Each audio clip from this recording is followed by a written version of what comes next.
Hey, everybody, you're listening to the Inspirational Power Hour, and I'm your host, Chandra Wise. Listen, guys, I'm so very excited today because today we're going to talk to an amazing singer. I'm talking about, she has a phenomenal voice. Everybody knows this distinct voice in gospel music, none other than Miss Ann Nesby. How are you, I'm ma'am? doing fine. And how are you? Thank you so much. Listen, we truly appreciate you taking time and talking with our listeners today. Thank you. I appreciate you. Now, as I said, Miss Nesby, you know everybody knows your voice. We've been hearing you for such a long time in gospel music in many different facets with a lot of different artists. But tell us, I'm not sure if a lot of people know your backstory and know how you got started. So can you just share with us how you got started in music? Absolutely. I'm from a very musically inclined family. My father and mother sang. Their father and mother sang. So music was naturally in my blood. And of course, they had us singing in church and 3 times on Sunday all through the week.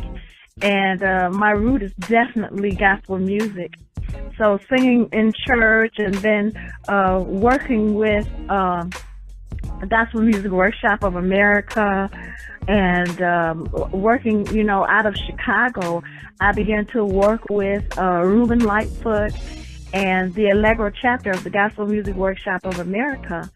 And going to the workshop, it allowed me to network, as the workshop does, the James Cleveland Workshop of America, allow the singers and writers and directors and musicians to have a platform that we would not ordinarily have. And in doing so, it also allowed me to connect with the legendary Reverend James Cleveland. And I was introduced to Donald Lawrence. And from there, after doing Donald Lawrence off Broadway, and then I had the opportunity to go on and work with Sounds of Blackness, and then the rest was history.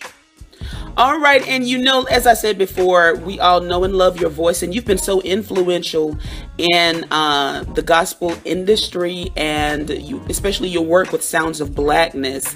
But here today, you're here to talk about some brand new music, and you have a new single that you're going to share with our listeners today, I See Beyond. So tell us about this new music. Absolutely. I had an opportunity to record with Arrow Records with Pastor Tassie and Creflo Dollar. I've been a member there for 17 years, and having the opportunity to be able to record at home with my church family was an opportunity of a lifetime. So I had an opportunity to go in and to do the music that I did. That when they approached me, they wanted me to keep the music that I was doing because it was a soul division. And they appreciated the positivity of my music, and they were already fans. So when I had the opportunity to do so, I did the project called Living My Life, because that's exactly what I was doing. And I really hadn't recorded a project in 5 years. So when they would ask me what I'd been doing, I definitely just been living my life and helping and coaching my daughter, who's with Sounds of Blackness, my granddaughter, Paris.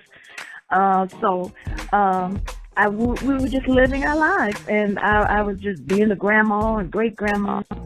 So when we did this project, I was able to talk about relationships, and share my life and share the music from my heart. And so we lovingly, I call it life music. And the single that we're promoting right now is a song of faith and hope. In that we know that, and sometimes in our lives, that there's going to be a place of pain and a place where you feel like you just can't make it, and that things are not going to get better. But that's when we have to use our eyes of faith to know that God is in control and that the sun is going to shine on the other side of our darkness. So I See Beyond is a song definitely of life and hope and faith. Okay, and as I mentioned before, the brand new single is I See Beyond, and we're definitely going to take a listen to that a little later in the show. But who did the writing on the song, Miss Nesby? I, along with Tony Jones, Vernon Messam, and my husband, Mr. Timothy Lee, who was also my manager. But throughout the project, I had an opportunity to write with some great young artists and producers. I had an opportunity to work with Kendrick Dean, who's worked with Mary J. Blige and Beyonce Knowles, and he's a Christian. And so having his youthful perspective and his international perspective, him knowing me as an artist over the years through Sounds of Blackness, I was blessed to have worked with him and Patrick Hayes and Isolina Elliott, young woman from Chicago, Kenyon Dixon. I also work with a young Jordan Dollar pastor, Taffy and Pastor Creflo Dollar's daughter, who's a young producer and writer. So I was able to network with some young producers and to get their aspect of not putting me out there, so to speak, as trying to be a young artist, but to be myself and to bring a youthful perspective to the music. And in doing so, I was really excited about what we came up with. All right. And you know what? I'm really excited to share this new music with our listeners today. And I know they're going to love it. And, you know, I absolutely love talking with artists that's been in the industry for a while. And this is one of the questions that I love to ask. You know, what has been over the span of your career, what has been one of your favorite moments in gospel music? I love to share what I feel is one of my greatest moments. With our first single, with Sounds of Blackness, and our first Grammy win, we were actually touring with Luther Vandross, which was a dream come true to be able to work with Luther Vandross. I was a big fan.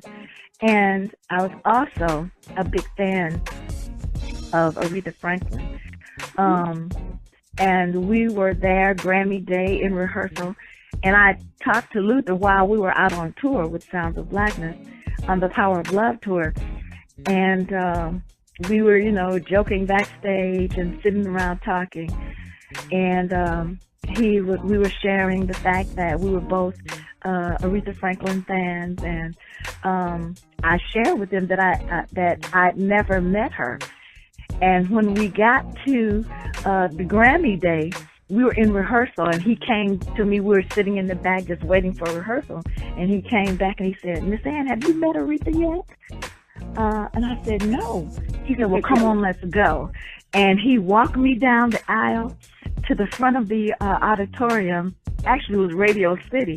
And just being in that auditorium was great all in itself. But to be walking down the aisle by Luther Vandross, taking me to introduce me to Aretha Franklin, and winning a Grammy on that same day, and singing background for the both of them, all in the same day. I love to share that moment, because if anybody can imagine the overwhelming joy that one would have felt, I'm sure that they would have to say that that was a highlight in their life and career. Miss Nesby, if you could pass on one jewel of wisdom to an aspiring singer, to a new artist, one of your greatest lessons that you've learned in your career, what would it be? I would definitely pass on to young artists to be sure that your business is intact, and to own and to understand your money. All right, guys, listen, as I said before, we're about to take a listen to brand new music coming from Miss Ann Nesby. But before we do, can you please share all of your information with our listeners? Tell them how they can connect with you, the website, social media, everything. Absolutely. You can connect with me, Ann Nesby. Like you said, social media, all social media, www.annnesby.com. Of course, iTunes, and you can buy the music in Walmart and wherever music is sold. And, of course, there's a calendar of events. I'm a spokesperson for the American Heart Association, so I'm a part there, and I'm doing theater. So whenever you see me doing theater, I have a calendar of events on social media. So when you reach out to me, I'm the real, and you're connecting with me. So wherever it happens on the internet, Ann Nesby is there.